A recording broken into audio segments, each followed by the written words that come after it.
la France est vraiment un pays très particulier qui possède à la fois un potentiel de lumière, un potentiel de vivre avec Dieu, un potentiel en fin de compte, une bénédiction divine, et qui à la fois a comme une mauvaise écriture sur elle.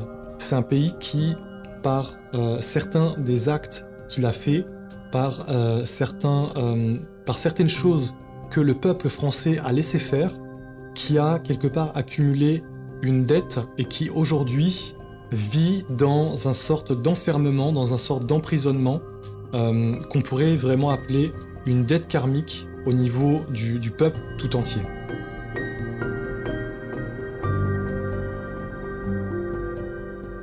Historiquement, la France est un pays très riche de par, premièrement, sa terre et la fertilité de sa terre, mais aussi de par son histoire. Je ne vais pas passer par toute l'histoire de la France, mais j'aimerais en fin de compte, pour vous montrer un des karmas de la France, pour vous montrer une des destinées de la France, et quelque part pourquoi le peuple français et le pays vit comme il vit aujourd'hui, et pourquoi l'État est tel qu'il est aujourd'hui. Je vais vous parler, à partir en fin de compte de cette époque du Moyen-Âge, où il y avait les Cathares. Bien sûr, la France et l'Europe a été en proie à beaucoup de guerres dans les temps avant, et il y avait comme déjà une mémoire, une dette, un karma négatif, vous voyez.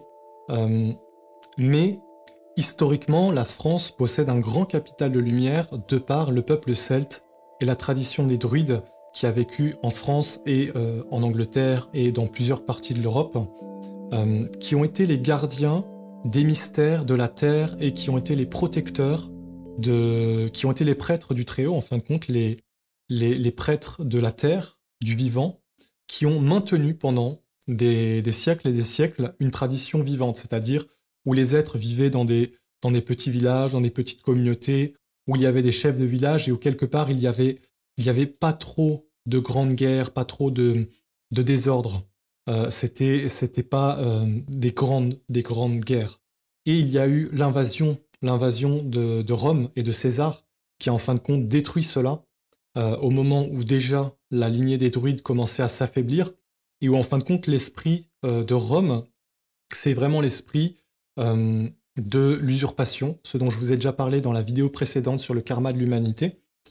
L'esprit, c'est-à-dire du matérialisme, de ce qui condense, de la dictature en réalité. Donc, il y avait déjà cette fécondation.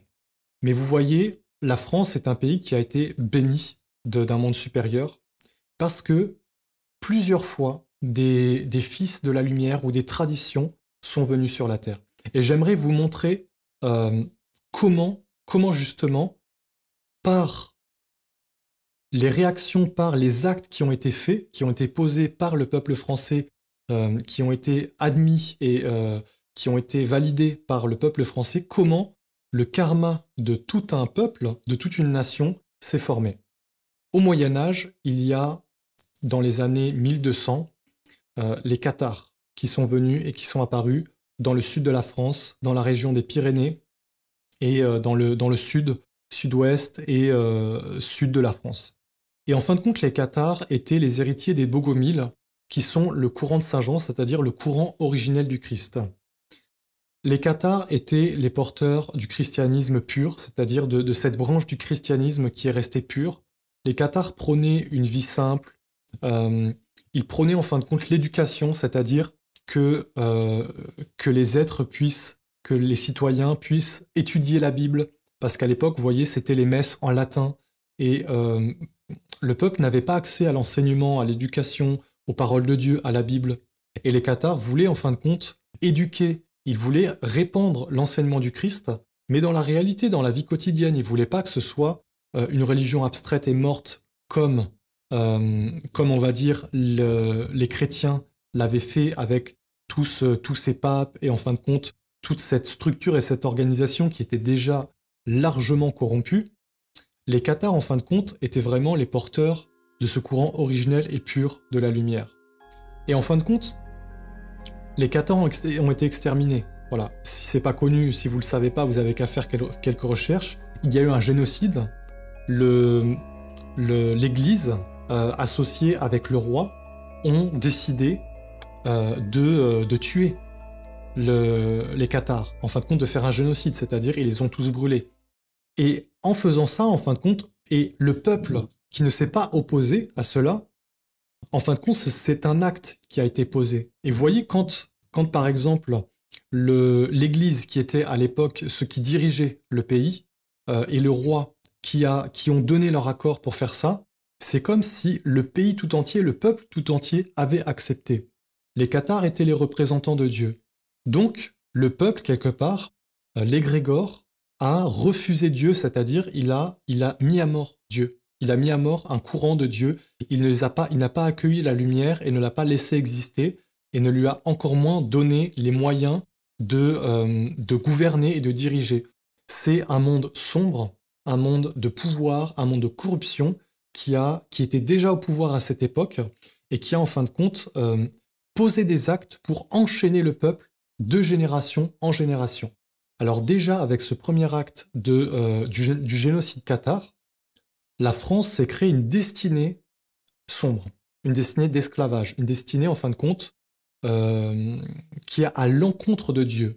Parce que lorsque tu tues un fils de Dieu ou lorsque tu tues un courant, une tradition de Dieu, les conséquences dans les mondes spirituels sont beaucoup plus grandes parce que le message qui est donné, c'est que on ne veut pas de Dieu.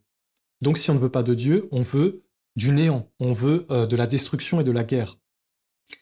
Et ensuite, après les Cathares, il y a eu les Templiers. Les Templiers qui étaient vraiment des êtres dignes et nobles, des êtres qui voulaient bâtir un monde de lumière sur la terre eux aussi, et qui ont ramené des savoirs, qui ont ramené toute une sagesse en fin de compte du Moyen-Orient, et qui étaient les porteurs de valeurs et aussi de mystères, en fin de compte, de l'ésotérisme. D'ailleurs, si vous regardez les Templiers, c'est eux qui ont construit toutes ces cathédrales qui contiennent plein de symboles ésotériques, qui sont construits dans un art, dans une perfection, dans un ordre parfait. Les Templiers étaient vraiment des êtres de sagesse, des êtres qui portaient un savoir, une sagesse. Et en fin de compte, il s'est passé encore une fois la même chose. C'est-à-dire que l'Église et la royauté et le peuple, quelque part le peuple a accepté ce génocide templier, parce que les Templiers ont eux aussi été exterminés de la France, et il n'en a plus resté aucun. C'est-à-dire que les seuls qui ont survécu se sont enfuis dans d'autres pays, mais ils ont carrément été exterminés de la France. Donc les Templiers, c'était dans les années 1400, 1400, et vous avez 300 ans plus tard la Révolution française. Et là, la Révolution française, c'est l'aboutissement du karma, en fin de compte, que c'est engendré le peuple français par ses actes. Parce qu'il faut comprendre que d'un point de vue magique, d'un point de vue spirituel, quand, par exemple, l'autorité du pays va accomplir un acte, c'est tous les citoyens du pays en lui-même qui sont inclus dans cet acte. C'est-à-dire, tous les Français sont responsables du génocide cathare. Tous les Français sont responsables du génocide templier. Et aujourd'hui, tous les Français sont responsables de la Révolution française, qui en fin de compte, la Révolution française, ça a été concrètement un bain de sang total. Et si vous écoutez la Marseillaise, qui est l'hymne de la France, aux armes citoyens, qu'un sang impur abreuve nos sillons, le sang impur, c'était le sang bleu. Le sang bleu, c'était le sang divin, le sang royal, c'est-à-dire le sang du Christ. Et c'était encore la même chose, c'est-à-dire que la France a récupéré le karma du christianisme corrompu, c'est-à-dire du crime envers Dieu, c'est-à-dire de tuer Dieu, de tuer le Christ, de tuer la lumière. Alors bien sûr, les chrétiens vont dire Jésus est mort pour nos péchés, mais excusez-moi, pour moi, c'est une illusion totale. Ça veut dire qu'à chaque fois qu'un fils de Dieu vient, on va le tuer pour nos péchés, mais c'est totalement ridicule.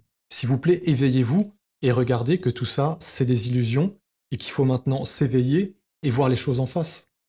Aujourd'hui, la France, elle a un karma sombre, bien qu'elle a été bénie de Dieu, mais elle a rejeté cette bénédiction. Et donc, par ce karma sombre, aujourd'hui, c'est un monde de destruction qui est en train d'arriver. Ce qui a suivi la Révolution française, c'est les empereurs, les dictateurs, c'est-à-dire Napoléon et compagnie. Et aujourd'hui, vous voyez, on en est. Hein, vous les voyez avec les noms modernes, voilà, les, euh, les Mitterrand, les Sarkozy, les Macron et tout ça, c'est-à-dire que des corrompus. Excusez-moi, mais voilà, c'est la vérité. Donc, vous voyez comment le karma, la destinée d'un pays se crée. Vous voyez à quel point c'est concret et que c'est des actes très concrets. Si demain, en fin de compte, euh, il y a un fils de Dieu qui vient dans un pays et que ce pays l'accueille, et qu'en fin de compte, que ce pays lui donne toutes les conditions pour réaliser une œuvre de Dieu sur la terre, mais ce pays est en train de se créer une destinée de lumière, un karma divin, un karma lumineux. Mais si des courants, si des fils de Dieu, si des êtres purs viennent dans un pays, dans une nation, pour apporter la bénédiction, la lumière, et que cette nation, ce peuple rejette la lumière, alors forcément, elle va devoir vivre la conséquence. Parce que le karma, en fin de compte, dans la loi du karma, dans la loi de la destinée, il y a très très fort cette idée de la conséquence de tes actes. Quelle va être la conséquence de tes actes, à la fois à un niveau personnel, dans ta vie personnelle, regarde quelle va être la conséquence de tes actes, mais au niveau d'une nation, c'est-à-dire des actes d'une nation. Si c'est approuvé par le peuple, si c'est approuvé par tous les êtres, même si quelque part dans le fond, les êtres ne voulaient pas tuer les Cathares, dans le peuple, mais ils ne s'y sont pas opposés, ils ont cru. Ils ont cru le baratin de l'église de l'époque qui leur disait « les Cathares sont des êtres mauvais, il faut les exterminer ». Vous voyez? Et donc, ils ont été pris là-dedans. Et aujourd'hui, vous avez un karma, une destinée d'une nation, d'un pays qui est vraiment lié à l'offense à Dieu. C'est-à-dire, c'est vraiment un karma d'offense à Dieu. Et pour ça, ça va être très difficile pour le pays, pour la nation, de s'en sortir. Alors je vois qu'il y a beaucoup d'êtres, même des êtres honnêtes et tout ça, qui essayent en fin de compte d'amener des choses positives en fin de compte dans ce pays de la France, qui est un pays béni.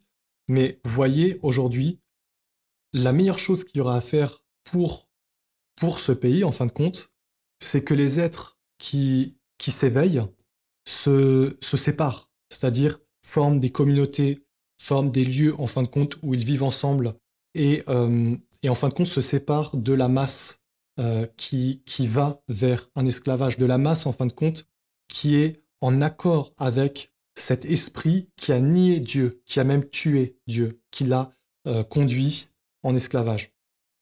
Voilà, c'est un cas pratique de comment une nation se crée sa destinée, comment elle se crée un karma par une réaction, par des actes. Parce qu'à la base, dans le langage de l'Inde, karma, ça veut dire acte.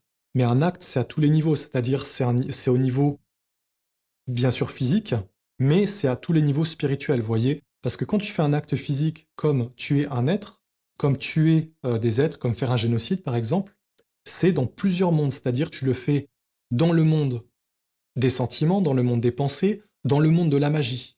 Donc tout cela s'inscrit comme une écriture magique et continue à exister. Et en fait, va faire que, vous voyez, il y a eu la Révolution française et ensuite il y a eu les deux guerres mondiales. La Première Guerre mondiale et la Deuxième. Donc la France récolte un karma de guerre et de sang, un karma de voilà, ce sera jamais la paix réellement dans ce pays. Parce qu'il faut payer. Et aujourd'hui, soit ça va être, en fin de compte, la conséquence qui va permettre au peuple de payer, soit le peuple s'éveille, et alors là, il se met à accepter la lumière et à faire une œuvre de lumière, et en fin de compte, à accepter une tradition de lumière, accepter que Dieu s'incarne et se manifeste. Mais aujourd'hui, c'est pas vraiment possible, parce que l'égrégore est devenu tellement sombre, tellement fermé, que c'est plus possible. Donc voilà, c'était pour vous expliquer, pour vous donner un aperçu de ce que peut être le karma d'un pays et de comment, en fin de compte, un pays peut avoir une dette spirituelle, une dette karmique, une destinée lourde, une destinée empoisonnante, et pourquoi, quelque part, il faut se séparer, si tu veux, en fin de compte, avancer dans ton chemin spirituel, si tu veux évoluer, si tu veux aller vers un monde supérieur, vivre avec ton âme, tu dois réellement, à un moment donné, te séparer de ton karma national, c'est-à-dire de te dire, dans le fond, j'aime ce pays de la France, mais je me sépare spirituellement de l'égrégore des Français pour aller vers quelque chose d'autre. Ce quelque chose d'autre, c'est la tradition de la lumière, c'est la tradition des fils et des filles de Dieu, c'est ce qui est en train de réapparaître à travers la nation essénienne. Bien sûr, ça peut paraître présomptueux, ça peut paraître orgueilleux, mais il n'y a pas d'orgueil en fin de compte. Il n'y a pas d'orgueil à dire que les Cathares étaient la lumière sur la terre. Il n'y a pas d'orgueil à dire que le Christ était la lumière. Il n'y a pas d'orgueil à dire que la tradition essénienne est une tradition de Dieu et qu'elle vient sur la terre pour apporter un enseignement de lumière et un chemin concret d'éveil pour vivre avec son âme, pour vivre avec le divin dans la réalité. La nation essénienne et la tradition essénienne qui est originaire des Templiers, des Cathares, des Bogomiles et de la tradition de Saint Jean et du Christ et de l'Égypte antique, cette tradition, en fin de compte, elle revient cycliquement pour ouvrir un chemin à l'humanité. Alors, si tu l'accueilles, si tu vis avec et si tu marches sur son chemin, tu entres dans un autre karma, tu sors du karma de ta nation, quelle qu'elle soit, et tu rentres dans un autre karma qui est le karma de la lumière, le karma des fils et des filles de Dieu, le karma des enfants de Dieu.